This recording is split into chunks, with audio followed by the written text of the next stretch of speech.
Committee meeting. We'll just do brief introductions of the committee members and the officers that are here. We'll start with Councillor Cooper. I'm Councillor Andrew Cooper. I'm the Chair of the Environment and Climate Change Scrutiny Panel. Hi, I'm Councillor Jo Lawson. I'm Chair of Health and Adult Social Care. Good afternoon. I'm Councillor Zarina Amin, Chair of Growth and Regeneration Scrutiny. Hi, afternoon. I'm Itrath Ali, Chair of Children's Services Scrutiny. Councillor Graham Turner, Cabinet Member for Growth, Regeneration and Finance. Hi, Kevin Mulvaney, Service Director Finance. Afternoon. Andy Simcox, Service Director for Strategy and Innovation. Hi, Stephen Bonnell, Head of Policy, Partnerships and Corporate Planning. Afternoon, Paul Mitchell, External Funding and Resources Officer. Well, I'd like to stay on. That's lucky for you. So, welcome everybody. Thank you for attending today's meeting.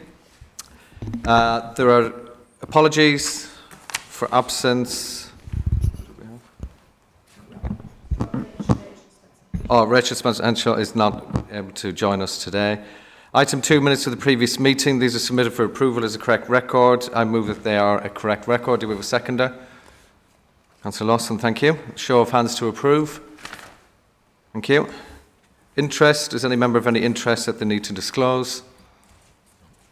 No. Admission of the public. This is a meeting open to the public and is being webcast live. The recording will also be able to be viewed after the meeting on the Council's website. All items are to be considered in this public session. Item 5, deputations and petitions. We have no deputations or petitions today. 6, public question time. No questions have been received. Item 7, corporate financial monitoring update, quarter 2. We have a presentation on the report that went to Cabinet on the 10th of December. Kevin. Thank you. Thank you, Chair. So I just want to take you through some of the key points within the report. So it's a report to update members of the committee of the projected outturn position relating to the Council's General Fund and HRA, and also informs members of the latest profile of the capital plan and provides the half-yearly updates on Treasury Management, the latter being reported to Corporate Governance and Audit Committee last Friday. So on the General Fund, at paragraph 362 of the report, there's a table which summarises the projected outturn by directorate, and this is a £9.95 million projected overspend after the use of £3 million of reserves. This broadly equates to 2.6% of the general fund budget. Clearly this position remains of some concern as the Council has relatively low levels of reserves to address the in-year overspends. Services have been reminded of the need to balance their budgets, and to this part there remain controls in place with regard to recruitment and spend. From a corporate perspective, my team will undertake a number of reviews of the balance sheet items to see if we can bring in appropriate one-off income to the revenue account. This will include reviewing earmarked reserves, grant reserves, and if there are any balances that haven't been used for some time. This is common practice amongst finance teams at various different authorities.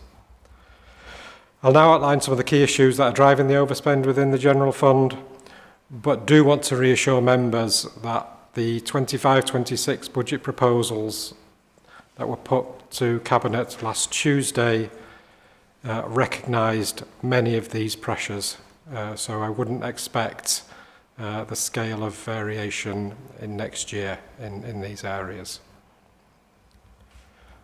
Within children and families, there's a projected 4.8 million overspend, which mainly relates to the cost of children looked after, demand numbers, cost, complexity of cases. We have already applied a 1.5 million from the demand reserve to mitigate this pressure. Other pressures within the Directorate relate to the cost of locums, for example, to help clear the backlog of EHCP plans. Within adults, there's a 2 million overspend forecast. We've got savings within staffing, which are just over £1 million, but there are ongoing pressures on demand-related budgets across home care and other commissioned activity. Elsewhere within the Directorate, so outside of the social care element of adults, there are 0.5 million of savings within communities. Within Place Directorate, given the diverse range of services that Directorate has, the variations are spread.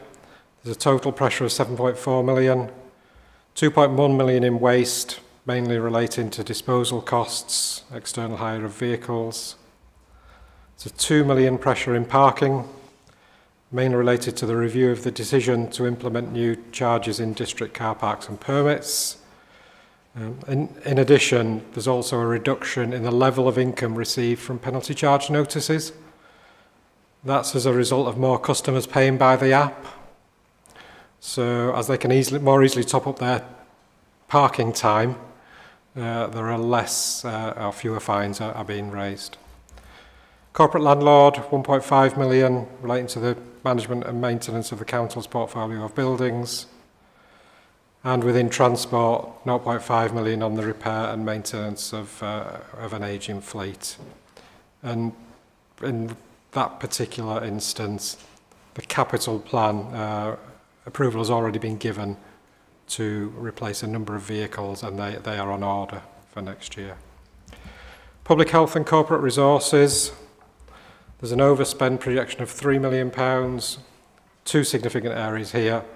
Housing benefit subsidy loss relating to temporary and supported accommodation is 4.4 million.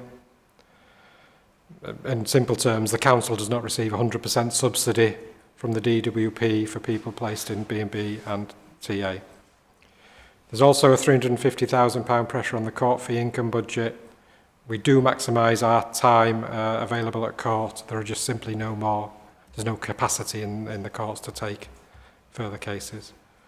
And these are being offset by savings across all corporate services and culture and visitor economy of 1.8 million.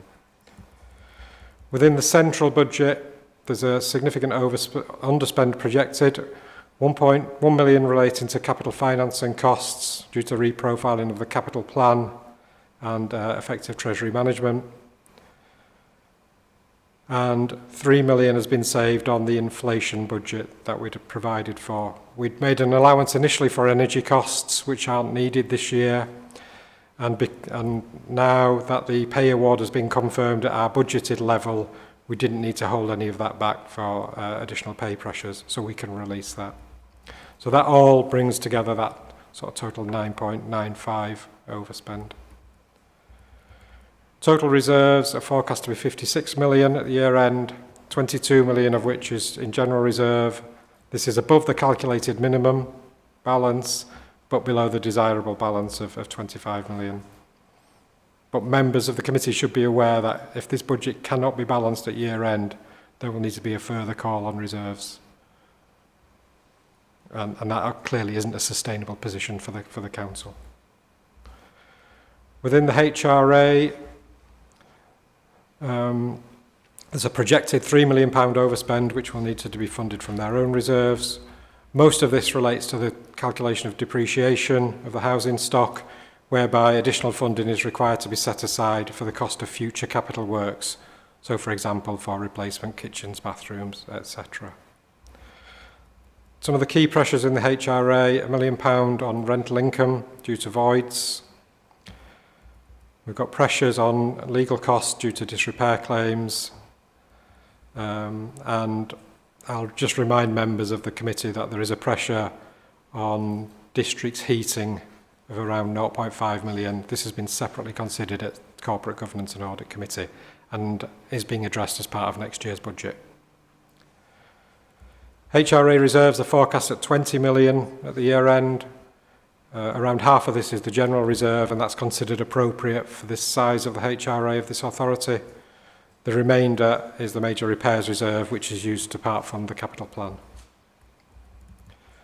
And then on to capital. The capital plan for this year is now reprofiled at 208 million. We've slipped 70 million into future years, which enables us to make some of those treasury savings that I talked about earlier. However, 208 million still feels high to me, and I think there'll be further reprofiling due. The actual spend in the last 2 years were both just below 150 million.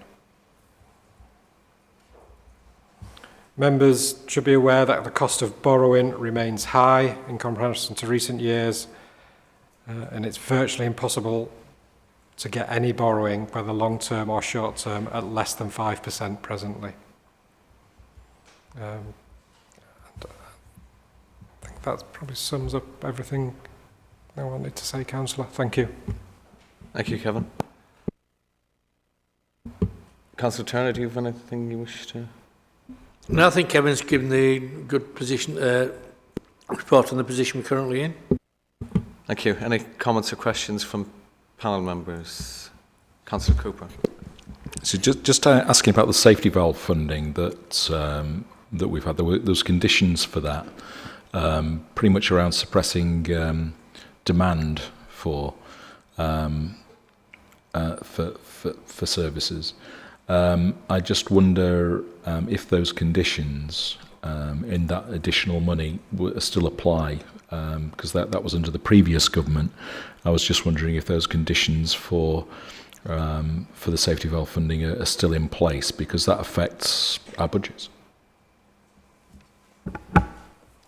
Yes, those conditions do still apply. The high needs block deficit at the end of last year was 43 million and is projected to rise to 65 this year. Yeah. It was always projected to rise before coming back down to balance in 2030. We remain in regular contact with the DFE, and they acknowledge, rather than accept, they acknowledge the pressures we are facing under safety valve as other authorities are facing. But they do recognise all the good work that we are doing in this area. We've got 2 special schools planned to come on board within the next couple of years, which will start to reduce that deficit. The government themselves have recognised the pressures and they've put £1 billion into the 25-6 budget in the sector, all of which should help reduce that deficit down to by 2030.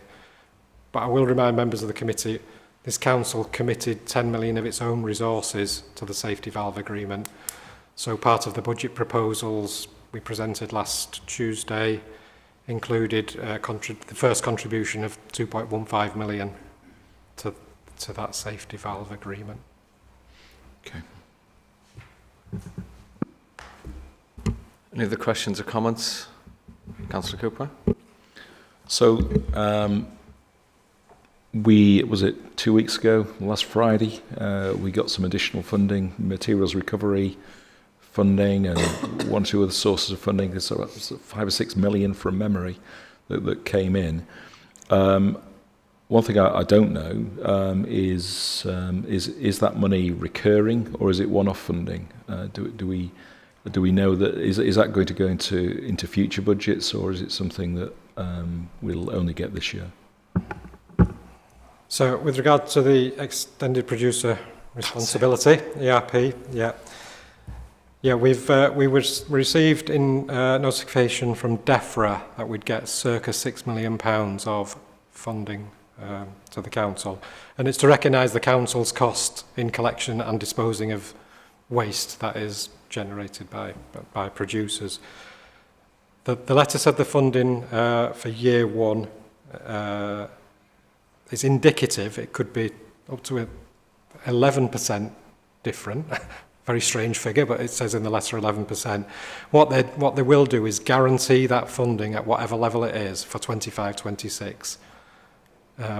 But going forward, the level of funding will be dependent on the volumes of packaging nationally and locally. If that reduces, if producers, suddenly realise that they are paying into this central pot, so that then gets reallocated to us, we do expect that pot will reduce in size over time, so councils will probably get less funding. But it certainly isn't a one-off, but the value I expect will change over time. So, in terms of looking at the proposal that was put forward regarding smaller bin sizes, was the idea of that being funded through the extended producer funding? Is that as a measure to supposedly reduce waste? Is that where that funding's come from, or where it's expected to come from?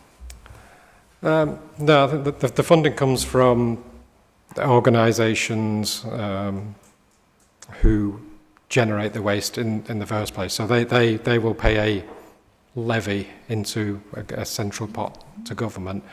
The government then distribute that levy to local authorities based on various formulae, and to recognise the cost to the council of processing that, of collecting and processing that waste. In time, as I said, when those packaging is expected to fall, the packaging volumes are expected to fall. Yeah. That means the council will probably get less money, but I don't think there was anything specifically tied to the bin my question size, wasn't about where it size. comes from as such, but in terms of the council's proposals to pay for smaller bins, I just wondered if it was coming from that source. No, it wasn't. It wasn't coming from that pot, no. Okay, fair enough. Sorry, I wasn't clear. Yeah, can I just add to that? The budget line for the proposal around smaller bins was already in there before we got the money. Okay. Because it was only a couple of weeks ago we got that money, so that line was already in there. Don't forget, that's only a proposal at this moment in time. It's still a draft budget, so that is open to the consultation, which I'm going to reiterate. I would encourage the public to engage in the consultation around that issue, which seems to have attracted a lot of attention, but also the other important parts of the budget. Not least from local MPs, it would appear. I couldn't really Yes, thank you, Councillor Cooper. Kev, any other questions or comments? Can I just ask on the HRA, the 1 million voids, could you just provide a little bit more information on that one? Yeah, I might need to go away to get you the precise numbers of voids, but the council will budget for a level of, every council will budget for a level of voids and of turnover of stock. Typically it's about 1% that people tend to budget for. So anything above that 1% in terms of voids will cost the council in lost, or cost the HRA in lost income. So that's how you get lost income from voids if you're above your void target. I could get the details. Yeah, going back to the voids, and it's been in previous reports, our void time is quite high, and there's regular conversations with myself and the regular portfolio holder about how we get that number down, because as Kevin rightly points out, every week something's empty, we don't get that money in. So we are looking at ways of trying to get that void time down if we possibly can. Thank you. That makes it a bit clearer, a bit more sense, and I can see why you'd want to remove that time to avoid that happening. Any other questions or comments? Okay. Yeah. Thank you, Kevin.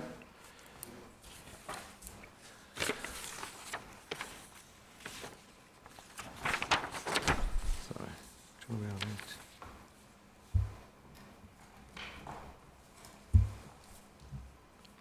Item 8, Council Plan and Performance Update Quarter 2. So this is a presentation of the report that went to Cabinet on the 10th of December.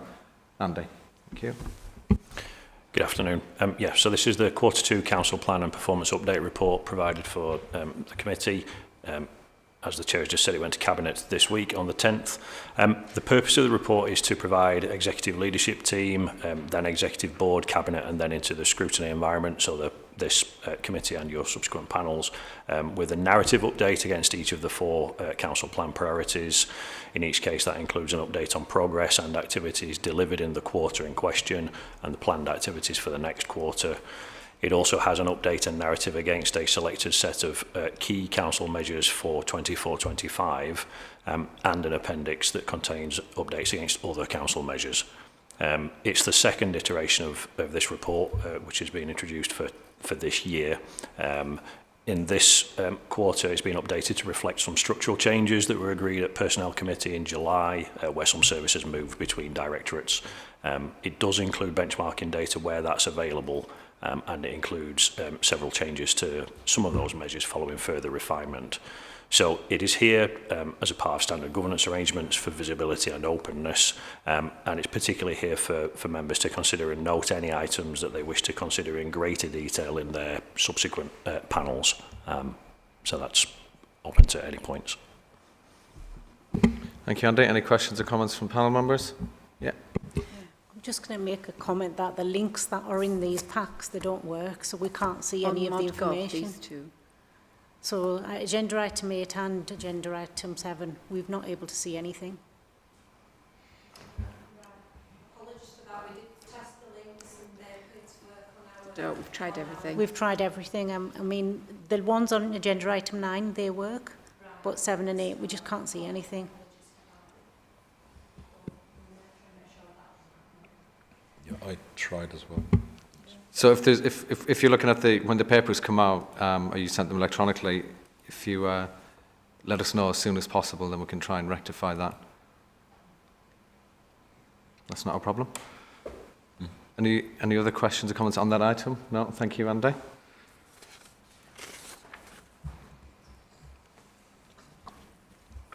Item 9.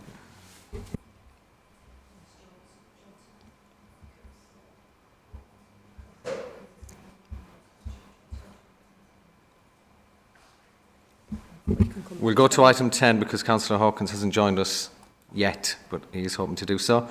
So we'll go to item 10, then we'll come back to 9. So item 10 is opportunities, partnerships and funding. Stephen, you're taking this one. Thank you. Thank you. I'm just going to bring up a presentation. Prepared.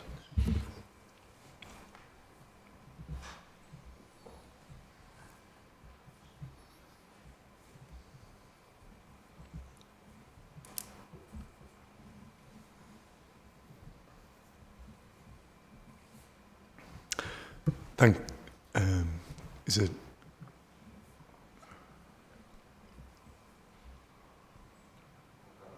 We've got it here. Yeah, great. Thank you. So we were asked to come and talk about opportunities, and I think with particular reference to finance and funding opportunities. Just in terms of a bit kind of broader context, in terms of what we mean by opportunities, talking about things in the external environment that can help us achieve our priorities and deliver our services that have an impact on what we do. So we're constantly monitoring opportunities. They might be opportunities for funding, and we'll come on to more details around what we do around that. There might be opportunities for collaborating with other organisations. There might be big societal, economic shifts, new technologies, things like that.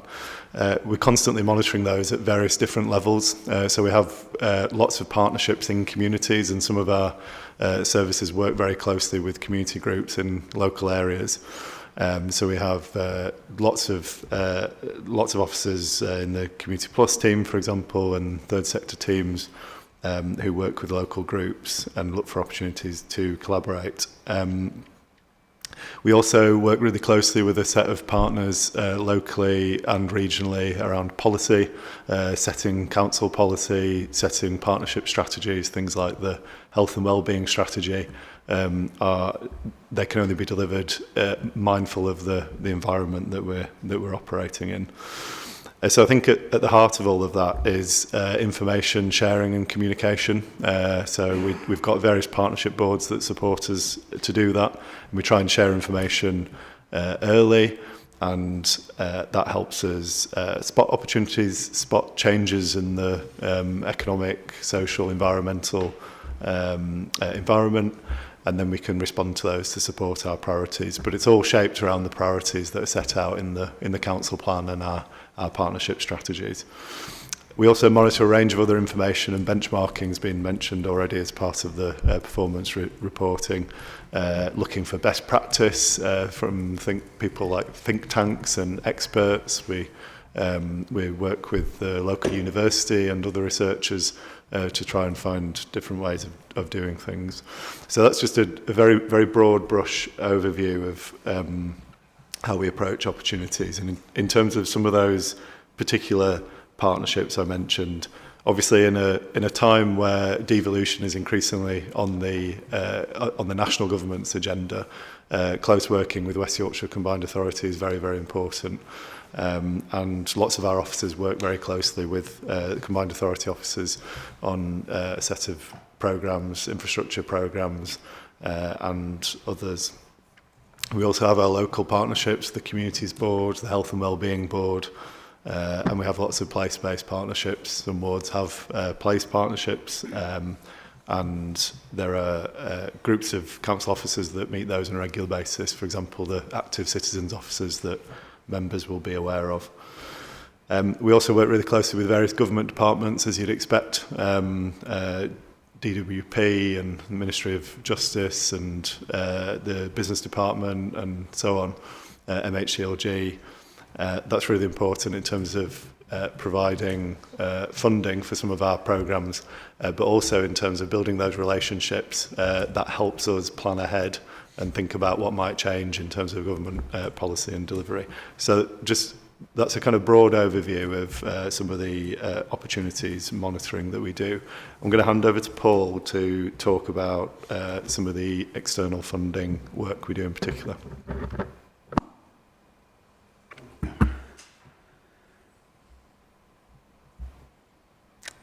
So in terms of external funding, it's discretionary money that's not already accounted for within the council budget, and it's accessed predominantly through competitive bids to various national lottery funds, as an example, central government departments, Sport England and other trusts and foundations. It's also discretionary allocations via organisations such as the Combined Authority, and it can be accessed independently or in partnership with other organisations, be they statutory or VCS organisations, which we would encourage because it makes for a stronger bid where possible. So why do we need external funding? I think it's pretty self-explanatory that pre-existing budget pressures, new pressures on budgets, resources and capacity to help build financial resilience going forward. We've not always accessed everything that we could possibly access in the past, and so we want to access more to deliver more and be more innovative. Primarily it complements existing budgets, but it can enable us to repurpose some other budgets. So to underpin the whole external funding work programme, we created a framework which is a set of guiding principles which help to ensure a consistent and strategic approach, ensure that we collaborate and do not duplicate. In other words, we don't compete internally for the same funds. Ensure that we deliver robust, high-quality applications in what is a highly competitive landscape and is increasingly so. Make sure that we follow the correct internal protocols and that we use integrated impact assessments, something which, in terms of equitable decision-making, a lot of funders are looking for now, so our impact assessments can prove to be very handy on that front. Make sure that we optimise our income generation and also, of course, maximise impact for our shared outcomes. We want to encourage council officers to consider funding as early as possible when designing projects and services, which is alluded to in the report. And also, the framework outlines the central support that is available through a hub and spoke model, which helps to coordinate all external funding activities and provide support to officers where needed. In terms of that central support, it provides a proactive fund finding and sharing operation. It supports what we call the go, no go process. So basically assessing whether an opportunity is right for Kirklees. It supports the bid development process, including a critical friends service, proofreading, evidence collation and liaison with the funder. We maintain central records, and we help to improve communication between the hub and the spokes, in other words, the central support service and the services. And that includes using virtual working groups, which we're looking to develop further within services, and identify directorate funding leads to coordinate activities. In the long term, we'll carry out a deep dive of strategies to identify where funding priorities lie and develop and disseminate a suite of resources and tools which council officers can use to help them navigate the external funding process and also our internal protocols, and also establish the role of public health in supporting a multitude of bids, because threaded through many funding opportunities is how things will affect the health and well-being of our residents. Central records, we maintain a comprehensive records to enable us to track the progress of opportunities and deliver central support effectively, ensure again that there is no internal competition and encourage collaboration, provide service management with oversight, aid in resource allocation and ascertain where gaps are in external funding activities. And it also helps us to quickly access data for reporting requirements. However, that's currently done in Excel, which is quite clunky and not very visual, so we're looking to develop a dashboard which services and others can access for a visual overview of our current activities. That's an example of what it looks like now. It's quite text heavy and a lot of figures in there, so we hope to make that look a bit more visual going forward. In terms of external development, we've started to develop relationships with key funders, which were identified from priority funding gaps, which we have mapped to those funders, and we are forging relationships with them for frequent dialogue. What that enables us to do is to gain insight and advice as to what makes for a high quality, robust application, and potentially gain early alerts to new funding opportunities that are forthcoming. In terms of external networks that we're developing, external funding group has been established with neighbouring councils, so I meet with them on a regular basis, and that enables best practice sharing, explore potential partnership bids, and provide intel and activity outside of Kirklees. We work with partners, including TSL. As an example, we work with them closely on the Community Anchors programme, a potential funding opportunity that's coming up for that. We liaise with West Yorkshire Police, University of Huddersfield and the ICB to coordinate fund finding activity and identify again potential partnership bids which are stronger. And we do support VCS with our activities in that we share a lot of information about funding opportunities that come online to VCS organisations via TSL, via our third sector team and via place-based working hubs. And again, we would always explore potential partnership opportunities on that front. Some examples of successes. So in terms of relationships forged, we have successfully set up regular meetings with the National Lottery Community Fund. We already have good relationships with Sport England, National Lottery Heritage Fund and Arts Council England, and we're looking to develop further relationships in the future. Some examples there of successful funding applications over the last 12 to 18 months. If you require more details on those, I can provide them separately. And then finally, challenges that we have. Changing government has seen a dearth in departmental funding programmes at the moment, but we expect that to change hopefully towards the end of the financial year. Colleagues are naturally very busy delivering existing services with increasing demand, so it can be difficult to allocate resources to develop those high quality, robust applications. And often you have very tight deadlines for funders which add to the pressure as well. And then in terms of internal processes and rules, it's time consuming, it can be complex in terms of financial procedure rules, contract procedure rules, those sorts of things. But the resources that we're developing will help officers to navigate those internal protocols as well in a step-by-step process. And obviously it's an increasingly, as I mentioned previously, increasingly competitive landscape with other councils applying to the same funds as well as VCS. And that's everything on that. Thank you. Thank you very much, Stephen. And Paul, if I could just ask a quick question first, Paul, on you that you've just finished on external funding. You mentioned, I think, at the beginning, some opportunities that were perhaps missed, or we missed opportunities where we could have received funding. Is there anything in particular from that? And what have we done to address that going forward? No specific examples, but all of the tools and resources that we have in place now, including the Grant Finder search and alert tool, will make sure that we do not miss out on any opportunities that we are eligible for. Thank you. Yeah. Thank you for that report. It's obviously really evident that there's a lot of work going into ensuring that you're sourcing the funding channels and what's available out there. I'd just be interested to know what work's done to ensure that we're successful with any bids, so in terms of training and development and how you're working with partner agencies to upskill people on putting those proposals together.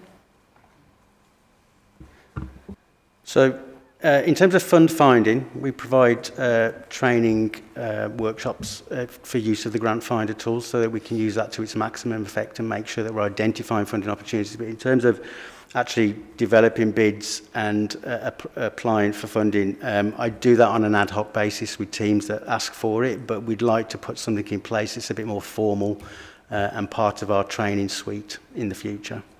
Yeah, no, that's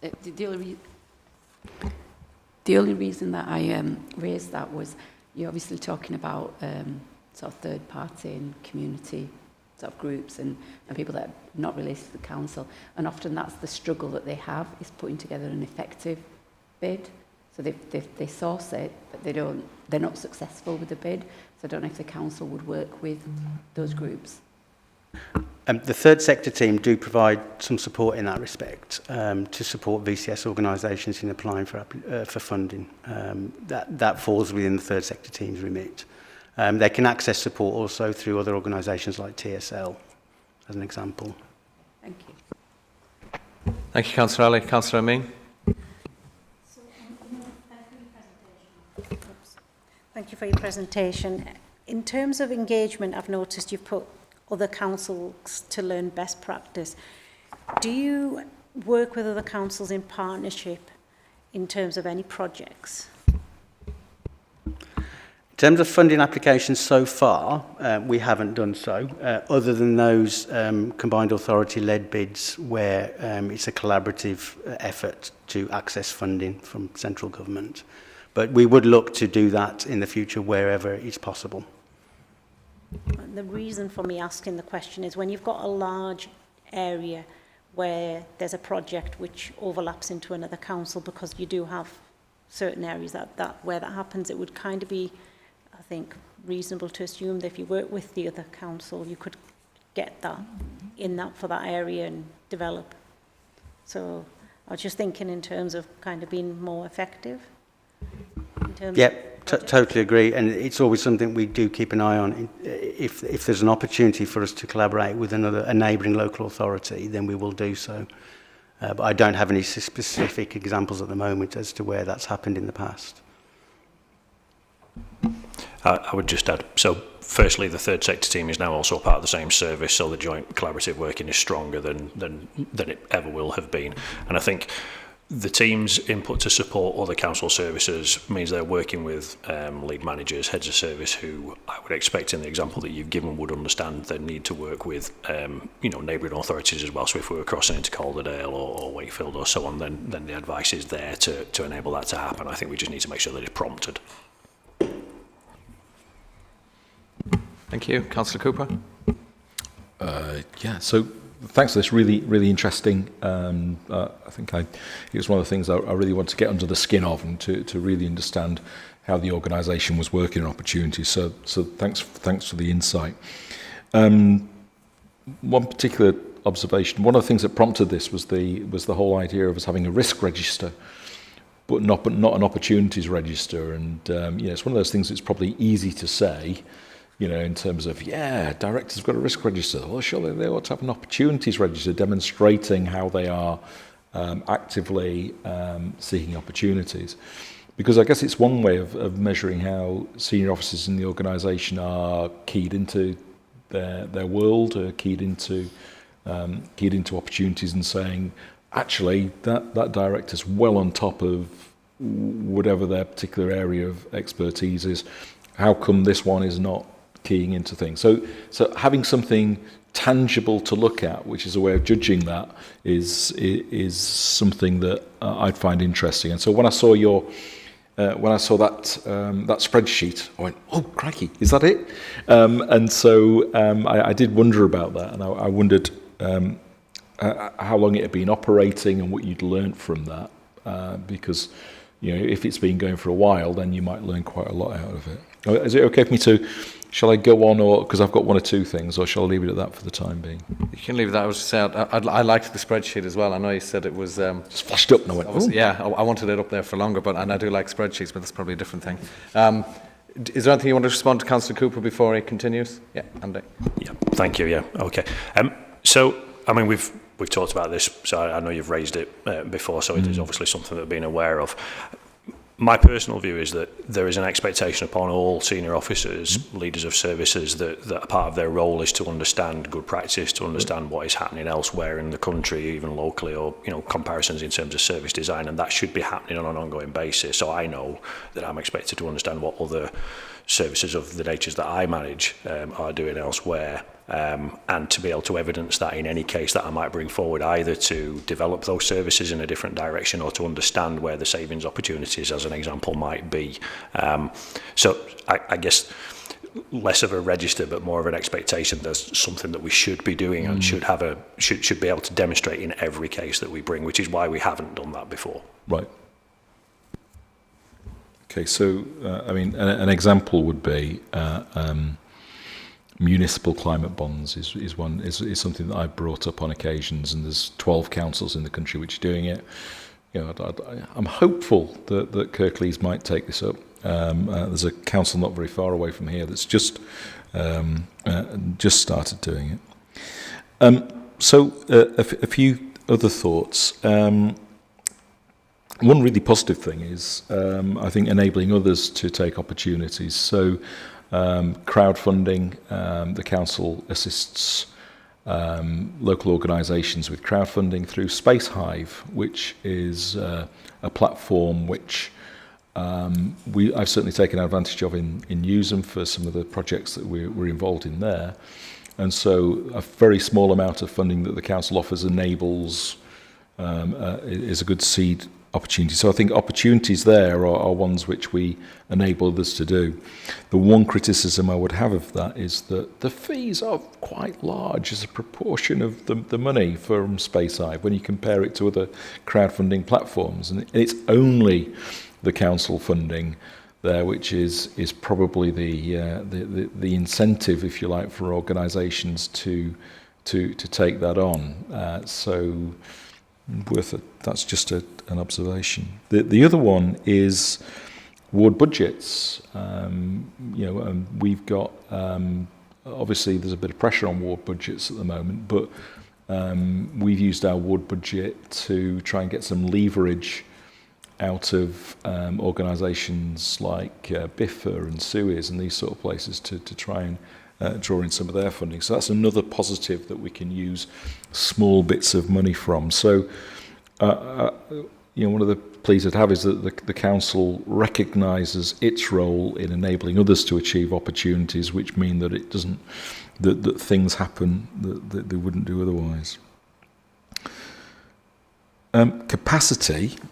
I know you've said here that it's difficult to allocate resources required for high quality bids. And I just wonder about the cost benefit there in terms of, are we identifying opportunities missed? Are we identifying saying, crikey, if only we had an officer here to carry out this work, we would have realised X million pounds perhaps. And do we capture that? Do we capture that lack of skill in an organisation? I know in the past we cut loads and loads of staff and couldn't do a lot of things that we would like to have done. So the spreadsheet that you saw, Yep. not only does it capture those opportunities which we have applied for or we are considering, it also captures information on why we've not progressed a particular funding opportunity. Good. And quite often it is down to capacity and the resource to deliver a high quality, robust bid. The go, no go process, which I talked about, is a very sort of in-depth assessment as to whether the opportunity is right for Kirklees, but also whether we have the resources to A, deliver an application which is strong enough, and B, to deliver the project itself, depending on sort of allocation resources, that type of stuff. So yeah, that is very much documented. Only where we are seriously considering an opportunity. I get lots of funding opportunities across my desk, which straight away, after a quick conversation with somebody, said, no, this is not right for us. Yep. It's where we've logged it as a serious opportunity, and then we go through that go, no go process. But yeah, that is done. Right. Okay. That's good to hear. Councillor Cooper, can I just interrupt just because you mentioned ward budgets, and I just said, like, obviously that has an impact on what we do and that, but I've also talking about funding opportunities, Community Plus Fund, and how that some of that does what we would have done in wards in order to fund groups and that, so there's like a bit of duplication there. They've done that. And I've also seen where groups where councillors would have funded in their own ward and then not receiving it from a Community Plus Fund. So some issues around that and how we try and help those little groups in particular wards and areas and support them going forward, giving them that seed funding. We are doing a piece of mapping work, as Andy mentioned, the third sector team moving into the service. We're doing a piece of mapping work at the moment about the different pots of money and the different teams across the council that support community groups. And some of what we want to do with that is make sure that there isn't that kind of duplication in those issues. So I'll flag that, and I'll talk to the relevant people so we can look at that as part of that work.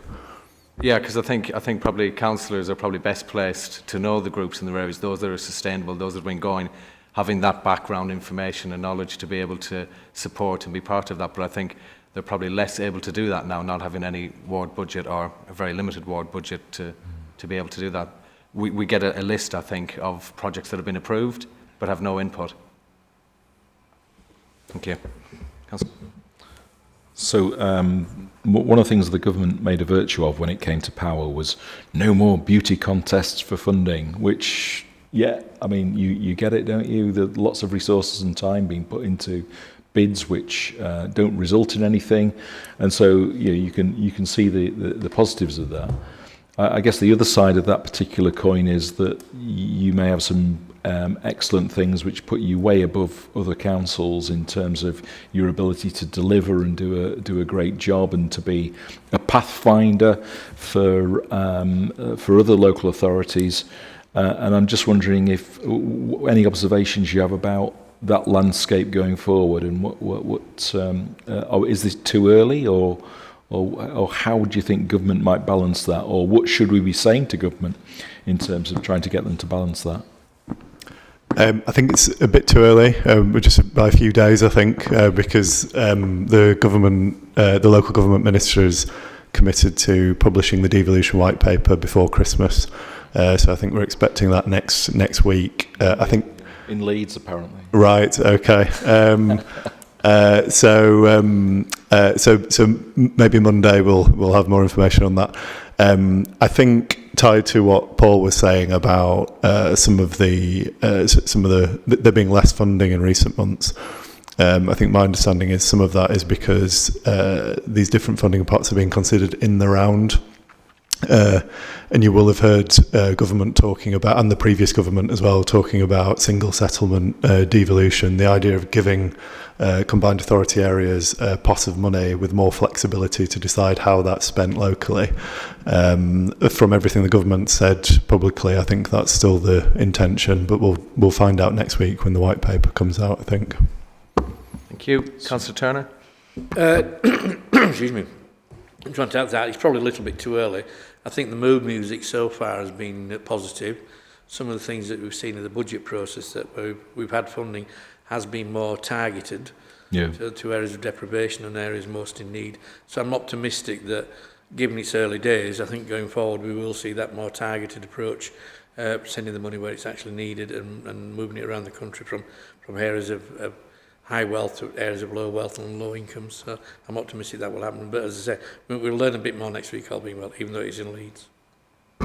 Well, I guess the other way you could look at it is, instead of having a beauty contest to national government, we've got a beauty contest to the West Yorkshire Combined Authority, with Tracy Brabin as the judge.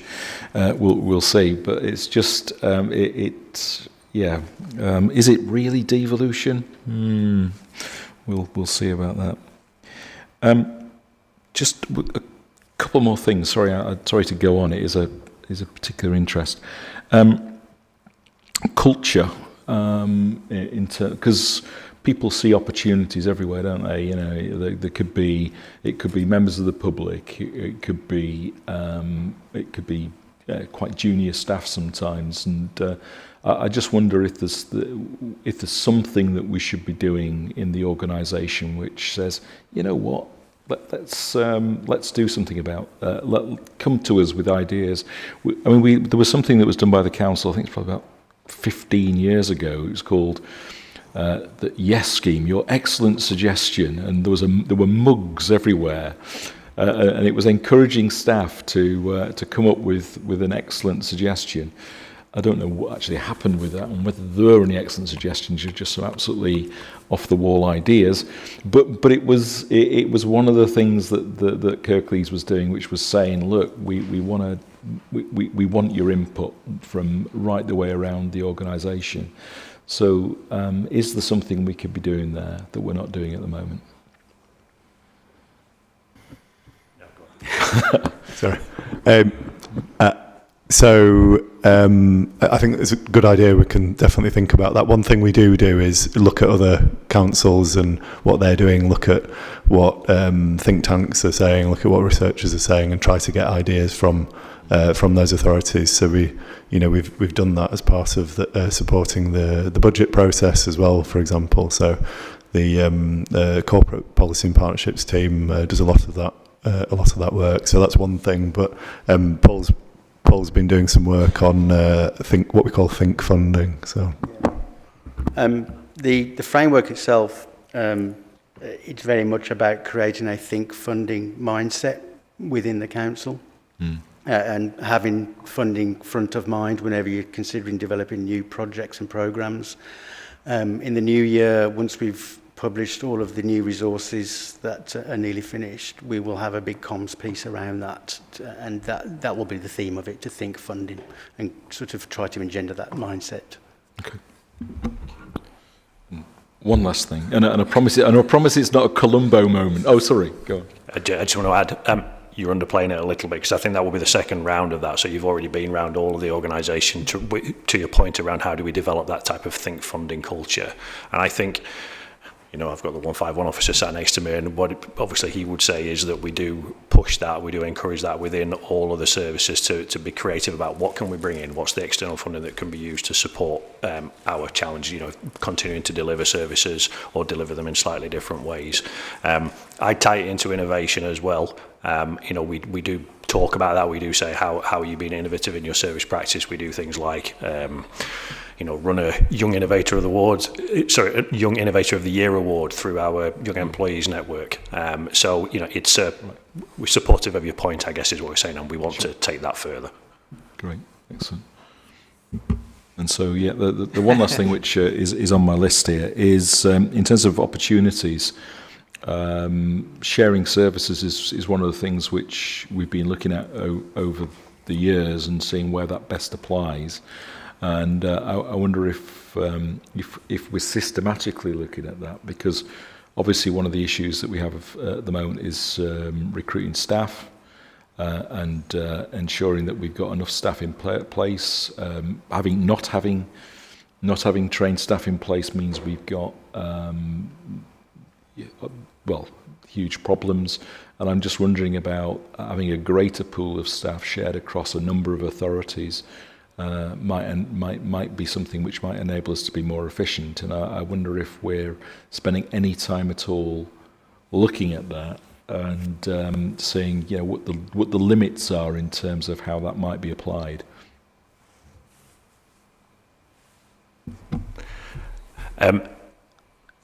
I mean, shared services is something that will always be there for consideration. I think as Councillor Turner and Kevin have said, obviously the budget process is taking us through the proposals that we've got so far for the coming year. But it's something that we would always need to have in mind as a possibility further down the line, certainly from a transformation perspective, which is part of my portfolio.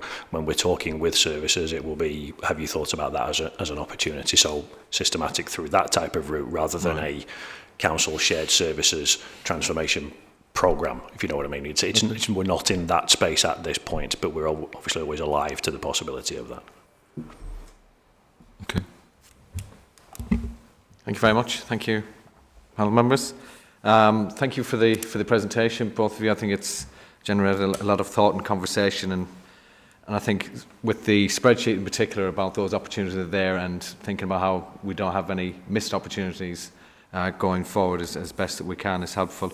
And then for panel members to think about the external funding opportunities that exist when they're chairing their panels and consider that where appropriate, where the relevant issues are being considered, and to have the think funding mindset whilst we're doing that as well. Thank you. We'll move back to item 9, corporate risk quarter 2. So this is a presentation of the report that went to Cabinet on the 10th of December. I think Andy has offered to take this one. Today, Matthew, I'm going to be Tyler Hawkins. No, I wouldn't try. So apologies, obviously this is not my item, but just looking at the reports, we're obviously keen that you have the opportunity to discuss. So clearly this comes as a part of the suite of quarterly items that would make their way through. You've had the finance one, you've had the performance one, you've now got the risk one. It's there as presented primarily for information, but there is a set of slides that are included that you may have specific questions around, which Kevin and I can either seek to answer depending upon whether or not they're in our area, or we can certainly take them away as questions to feedback around.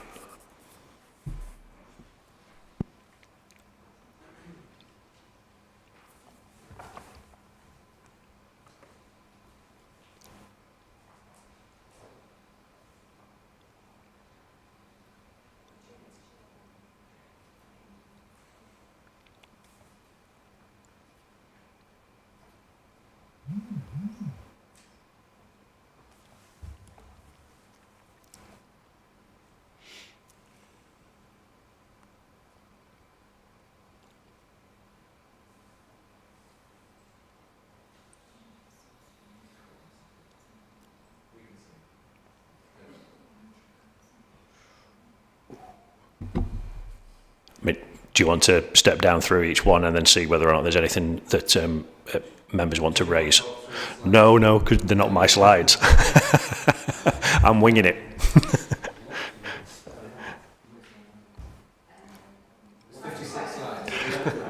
56. I'll leave it to your discretion for the depth you want to go.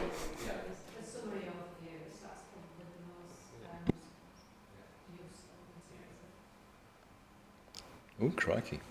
Would you like to talk through the summary overview that's presented on the screen for us? Thank you.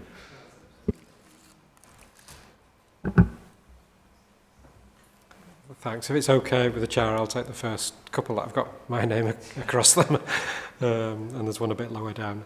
So obviously these are RAG rated in terms of risk and impact. So we've discussed the in-year budget overspend, and clearly that remains high risk with a score of 20, and we've gone through the reasons for that. The medium to long-term financial instability does remain obviously a concern for the council. We will set a balanced budget in March. We have to do legally, and as I've alluded to earlier, we will recognise a significant amount of those pressures that have been reported as part of the quarter 2 report here today. So that should give members some assurance that the 25-26 base budget will be more robust. But inevitably there will still be variations. I'm not expecting nil variations across services next year, but the base itself will be more robust. However, the future years are still a bit of an uncertainty. We don't understand fully the impact of any fair funding review yet. You know, we do hope that we will get more funding as a council that's got relatively high deprivation and a relatively low council tax base. But there will still be ongoing pressures in services, children looked after, adult social care as prime examples. So until we get some certainty on longer term funding, that in my view remains a red risk for the council.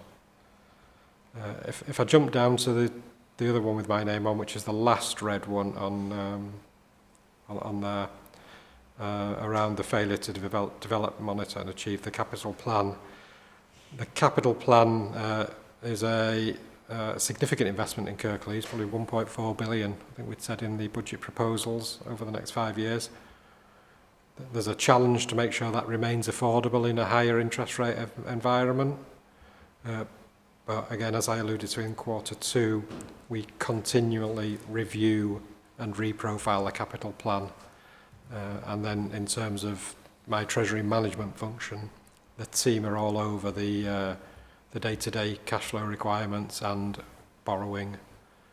And we do really well in it, taking advantages of dips in the market to take out borrowing where appropriate to deliver those revenue savings. So whilst the plan is still 1.4 billion and the interest rates are high, I do think we need to keep that as a red at this time as well. Thank you.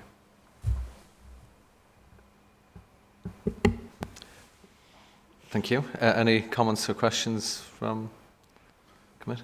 Scary, actually. And it shows the direction of travel's in the wrong direction there, you know, in terms of those risks are rising. That's an observation for that. Yeah, that's an observation. It does show it going in the wrong direction, doesn't it, if it's that way? Yeah. Yeah. There's a second page, so we'll just have a quick... That page looks a little bit better if somebody wanted to talk about that one instead. Just going back Councillor Turner. Just going back to that first page, I don't think there's anybody, anything, might be the odd one, but most things on there are things that we've known about for a significant amount of time, and a national problems. We all know the scent problems, homelessness growing across the country, housing quality we know about. We report to the whatever it is, the regulator. And the top two of the financial ones that we know about. Talent management, again, something that's been discussed on a regular basis, how we manage to develop our own, how we manage to attract people to win the organisation in a market that's very tight, not just in virtually in all areas of local government. So they're all things known to us. It's just there is a lot of external pressures that affect those, unfortunately. And as Kyle rightly pointed out, the next page it's a lot better reading. Not perfect, but better reading. Sure.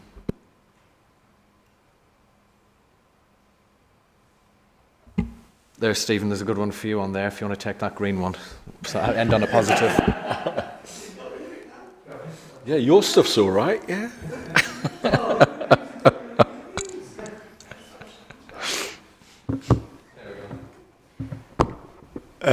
Well, the relationship with key partners is going really well, so we're working very closely together. Thank you very much. Any other questions or comments? Yeah, Andy. Yeah, I mean, I would just add to the point. I know this is a product that you've had previously. We feel it's an improvement in clarity of presentation of information. So hopefully, to support Councillor Turner's point, I guess these are things that were already known. The arrows are all pretty much either maintaining or going down in some cases. But it just gives you a clearer picture of what to focus upon if you want to pick them out into your panel arrangements. Just the arrow going to the right, is that maintaining? Yes, I think it means it stayed as it is. Rather, there would be an up one. I think is there an up one? It looked like it was just going. Yeah. There's some going down. I think there's none going up. Yeah. Okay. Thank you very much. Thank you for taking that item. I know it wasn't your item to take. We didn't think it would happen. Some did, but anyway, it's. Thank you very much for doing it because obviously Martin and Alice weren't available either. So appreciate you taking that item. That moves us on to item 11 is the Overview Scrutiny Management Committee Work Programme for 24-25. which we've already discussed, and we'll look at dates for that meeting that we may need to change in January. Any other business that we've not covered? No? So the next meeting is the 10th of January, but it won't be the 10th of January. It'll be the week after, and we'll confirm that as soon as possible. I'd like to thank officers for attending, for your time, your input, for the reports and being here to take our questions. All of the panel members, and to wish you all a very happy Christmas, as we won't meet again until January, and best wishes for the new year. Thank you very much. Thank you.